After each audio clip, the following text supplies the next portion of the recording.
Imagine staring at a text, right? And in this text, there's a pregnant woman, and she is clothed entirely in the sun. And she's being actively hunted by this terrifying, seven-headed, fiery red dragon. Yeah, it's intense imagery. Very intense. And for centuries, people have flipped to Revelation chapter 12, and they just assume they're looking at some bizarre nightmare or, maybe this highly coded timeline for the end of the world. But what if I told you that you aren't just looking at spooky imagery? Right. Because you're definitely not. Exactly. What if this text is actually like an ancient smear campaign against pagan gods or a literal cosmic eviction notice? And honestly, a surprisingly practical survival guide for your Tuesday commute. It is the absolute definition of a theological livewire. I mean, when you step into the world of ancient apocalyptic literature, you are dealing with a textual landscape that just functions in a completely different dimension. Right. You can't just casually read it like a novel. You have to actively decode it. Yeah. And that is our mission for you today. Welcome to the Deep Dive. We are unpacking one of the most mysterious, visually stunning, and densely symbolic texts in all of human history. And we've got a fantastic roadmap for it. We really do. To guide us, we have this truly remarkable source document. It's a comprehensive academic paper titled A Theological and Linguistic Exegesis of Revelation 12. And, what makes this paper so uniquely equipped to break this open is the linguistic background of the author. We aren't just looking through one cultural lens here. No, not at all. The author actually signs this work across 3 distinct linguistic traditions. He goes by Frank Leo in English and Chinese, Moshe Levi in Hebrew, and I love this, Orakeskis Eutychis in Greek. Wow, which is exactly the kind of linguistic mastery we need for a text like this, because, as the paper points out, the goal isn't just to recap a strange vision. We are looking at a cosmic theodrama. Theodrama, yes. We are going to explore the intensely debated identity of this woman clothed with the sun, how ancient pagan myths shaped these cosmic dragon motifs, and why this ancient text offers profound hope for your daily life as a modern believer. Okay, let's unpack this. Let's do it. Let's start right at the very beginning of the chapter. The text kicks off by saying, "A great sign appeared in heaven." Right, and this is crucial, that word sign is doing a tremendous amount of heavy lifting in the original languages. Which totally makes sense because, I hear the word sign and I immediately picture like a billboard or a street sign just passively giving information. But in apocalyptic literature, I'm assuming that's just far too simple. Much too simple. Yeah. The source details how the original Greek uses the word sumion. And when you look at the Syriac translation of the Peshitta, it's rendered as utha. Okay, so what does that actually mean? Well, in this specific genre of literature, it doesn't just mean a spooky vision or a random dream. It means a revelatory indicator. A revelatory indicator. Yeah, it is a massive transcendent reality breaking into our physical world. And it is absolutely demanding our interpretive attention. So a semeion isn't a street sign telling you where you are. It's more like the check engine light flashing on your dashboard. That is a brilliant way to conceptualize it, yes. It's an urgent warning that there's a massive invisible mechanism operating right beneath the surface that you need to pay attention to right now. Exactly. And so what is this great sign? It's a woman clothed with the sun, the moon under her feet, and a crown of 12 stars on her head. And instantly, literally verse 1, we hit one of the biggest debates in biblical scholarship. Who is this woman? Oh, absolutely. Because I've heard a lot of different interpretations over the years. You definitely have. And our source breaks down these diverse scholarly views so beautifully. On one side, you have the historical and prophetic interpretation. Right. Think of scholars like John MacArthur. In his view, this woman exclusively represents the nation of Israel. The argument here is that in this chapter, God is detailing the preservation of a Jewish remnant during a future tribulation. And I can see the textual backing for that. Dr. John Bergsma supports this Jewish typology by pointing back to the book of Genesis, right? He does, yeah, Genesis 37. Right, Joseph's dream. Joseph literally dreams of the sun, the moon, and 11 stars bowing down to him, which makes 12 stars total, counting him. The sun and moon were his parents, Jacob and Rachel, and the stars were the tribes of Israel. So the imagery is unmistakably tied to the covenant people. Unmistakably. It's a direct parallel.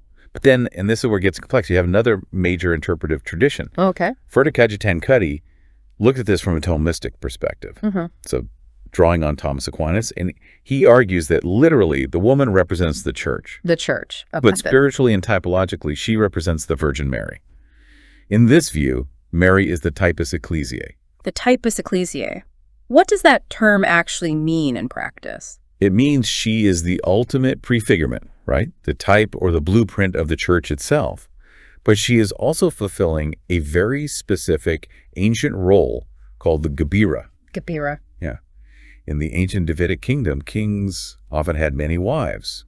So the true singular seat of female political and institutional power wasn't a wife, it was the king's mother. Oh, wow. Right? She was the queen mother, the Gebira. So if the author of Revelation is positioning Jesus as the ultimate Davidic king, Mary naturally slots right into that ancient institutional office. I'm still struggling with that, though. I mean, wouldn't a first-century reader be incredibly confused by a character shape-shifting from a nation to a single mother to an entire church? And frankly, wait, if Christ birthed the church, how can the church be pictured as giving birth to Christ? How do experts actually reconcile these colliding symbols? It's such a great question, and it's where we really have to understand the ancient Near Eastern concept of corporate personality. Corporate personality. Yeah. To a modern Western reader like you or me, an individual is an individual and a group is a group. The lines are firm. Right. But to an ancient reader, a single figure could seamlessly embody a collective. The theological synthesis here works if you view it through the lens of historical continuity. Okay, lay that out for me. She is Israel, the origin of the Messiah. She is Mary, the specific mother fulfilling the role of the queen mother. And she is the church, which is the continuation of Israel. Oh, okay. So it's not a contradiction. It's a telescope. It's the people of God stretching across both testaments, funneled all the way down into the specific historical moment of Mary, and then expanding back out into the church. Exactly. It's a continuous thread. And this composite identity actually helps scholars reconcile the very next verse, where the woman is crying out in the agonizing pains of childbirth. Right, because if it's strictly Mary, Catholic dogma traditionally holds that Mary experienced a painless, miraculous birth. So how does that fit with her screaming in agony? Exactly. Some scholars argue this pain represents Israel's centuries of literal suffering and persecution while waiting for the Messiah to finally arrive. That makes sense. But others suggest that if we apply the Marian typology, the travail isn't physical labor in Bethlehem. It represents Mary's profound spiritual anguish at the cross. Oh, wow. The moment the sword pierces her soul. Right, just as prophesied by Simeon. Layers upon layers. Okay, so we have this ultimate, untouchable queen mother figure. But if she is so triumphant and divinely protected, what is actually threatening her? The great red dragon. And here, the linguistic shifts from our source are just incredibly illuminating. In the Greek, the word used is drak. But when translated into the Syriac Peshitta, it becomes tanana. Tanana. I feel like I've heard a similar word in Hebrew. Is there a connection there? A vital one. It connects directly to the Hebrew word panin. Dr. Michael S. Heiser points out that this linguistic thread is everything. Why is it so important? Because in the ancient Canaanite world, they had these terrifying chaos monster traditions. Primordial, untamable sea beasts like Litanu or Lotan. The author is using this specific terminology to connect Satan's celestial rebellion directly to these ancient, culturally ingrained myths. So he's taking the ultimate boogeyman of the ancient world and recontextualizing it. Yes, exactly. It's almost like John is hijacking pagan mythology to say, you know that ultimate chaos monster you're terrified of, the one you think rules the dark forces of the universe? Our God has absolute sovereignty over it. That is precisely how it functions. It's a theological polemic. Yeah. It's demonstrating that Yahweh is supreme over all cosmic forces. And, the anatomy of this evil is deeply specific. Yeah, the text describes the dragon as fiery red. Right. And the Syriac is literally of fire. Patristic scholars note this points to a terrifying duality. It represents his perverted angelic glory because Satan was originally a seraph, a burning one, but it also represents his murderous, bloody intent. And he has 7 heads and 10 horns, which just sounds like an absolute nightmare. It is, but it's a symbolic nightmare. Dr. Chuck Missler argues that the 7 heads represent the successive world empires through which Satan has operated throughout human history. Okay, and the horns? The 10 horns point to a final, future confederation of power. It's an amalgamation of all the terrifying beasts from the book of Daniel rolled into one singular satanic entity. And the text makes a point to mention his tail, dragging 1/3 of the stars of heaven and throwing them to the earth. Which Derek Prince and others identify as the hidden meaning of the cosmic scale of the angelic rebellion. A full third of the angelic host followed this dragon into apostasy. Wait, if the dragon is this terrifying seven-headed ruler of world empires, why is his crown different from the woman's? Because the text makes a point of highlighting what they are wearing on their heads, and it's not the same thing. You've just hit on one of the most brilliant linguistic contrasts in the chapter. It's the tale of two crowns. In the Greek, the woman is wearing a Stephanos. Stephanos. Right. That is a genuine victor's wreath, like what a triumphant Olympic athlete or a conquering Roman general would win. It represents God-given honor and true eschatological triumph. Here's where it gets really interesting. What about the dragon? He is wearing diademata, diadems, royal crowns, but in this context, they represent usurped, stolen authority. The dragon's dominion is entirely illegitimate.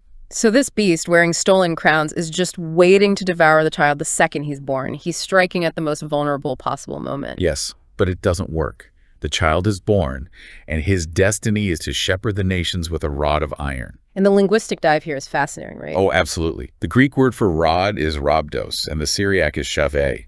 This isn't just a random weapon. It's a direct quotation from Psalm 2, which is the premier messianic psalm of the Old Testament. So it unambiguously identifies this male child as the promised messianic king. Exactly. But a rod of iron just sounds incredibly harsh. When I hear that, I immediately think of a dictator ruling by force. It's a super common misconception, actually.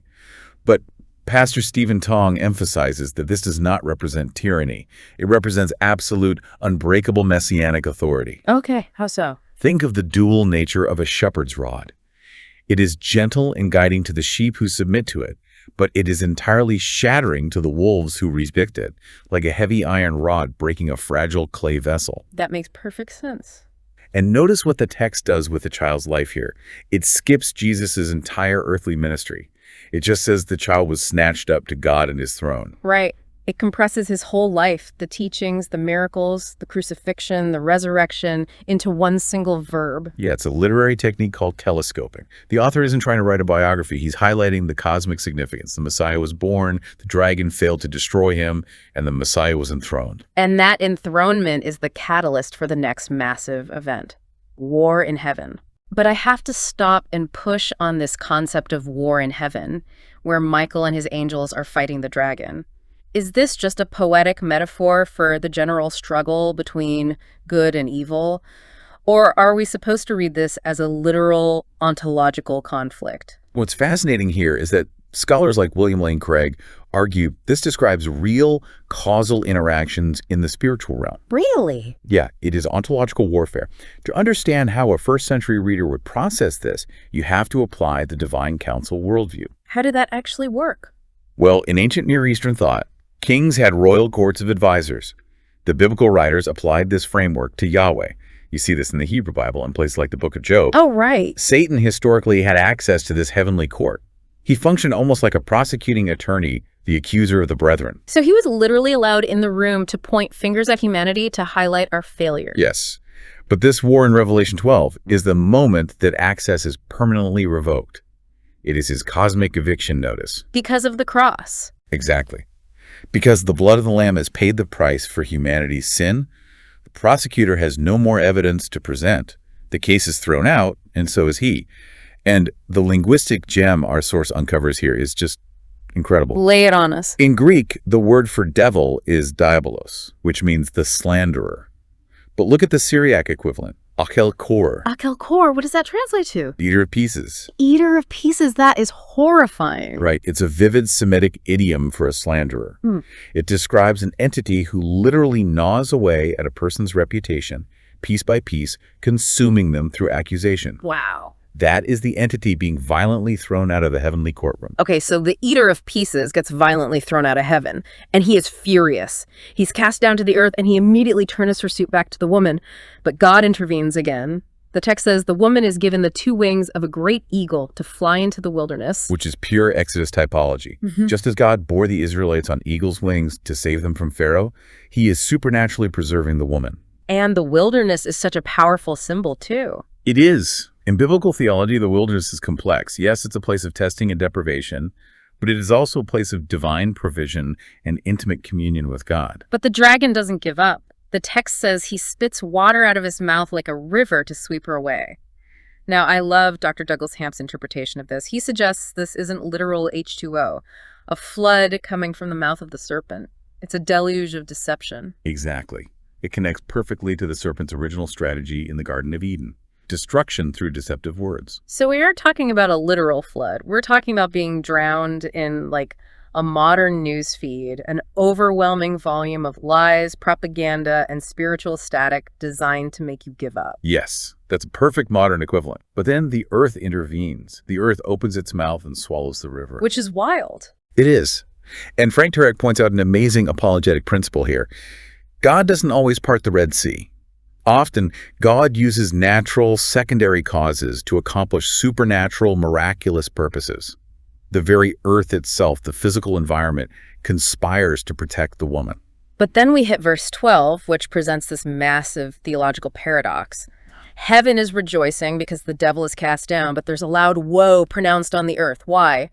Because the devil has come down with great wrath, knowing his time is short. It's the tension of the already but not yet.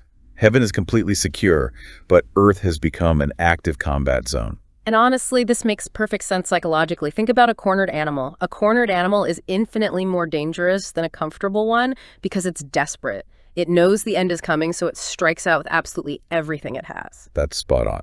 And if we connect this to the bigger picture, Jordan Peterson talks about this dynamic in his lectures on the structure of reality. Yeah, he points out that evil becomes most virulent and destructive precisely when it is losing. It's exactly like a retreating army burning the villages behind it to leave nothing but ash. Wow. This explains why periods of great spiritual advance in your own life or in the world at large are often met with intensely magnified spiritual attacks. The enemy is desperate. So because the dragon cannot destroy the woman and he can't drown her in his flood of deception, he pivots. He turns his wrath toward a new target. The text says he went away to make war with the rest of her offspring. Wow. And this is where this ancient text lands right in the lap of the modern listener, because who are these offspring? Theologically, this fulfills the very first prophecy in the entire Bible, the proto-evangelium of Genesis 3.15, which predicted a perpetual enmity between the serpent seed and the woman's seed. We're at the ultimate showdown. Exactly. And the text in Revelation defines these offspring by two very specific traits. They keep the commandments of God, and they hold the testimony of Jesus. So it's marrying the Old Testament ethical standards with the New Testament revelation. Precisely. Dr. Michael Brown notes that this is a huge theological statement. It completely dismantles any false divide between Torah observance, keeping God's moral law, and Christological concession faith in Jesus. You don't get to just pick one. No, you don't. The true remnant is defined by both. It's active, rigorous obedience paired with unshakable faith. But what are they supposed to do? I mean, they are up against a cosmic dragon with 7 heads. They need weapons. And the text doesn't leave them defenseless. Verse 11 details exactly what the weapons of the believer are.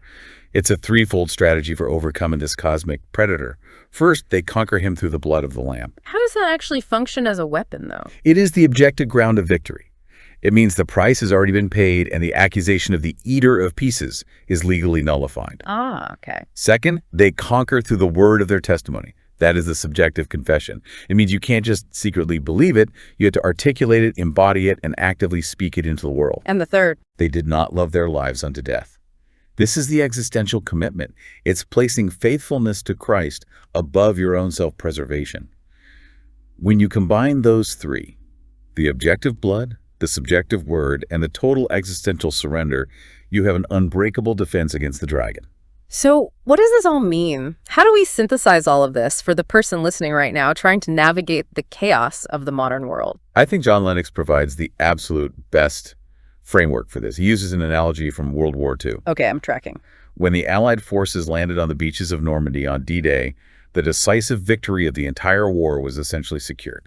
The fatal blow was struck. Right.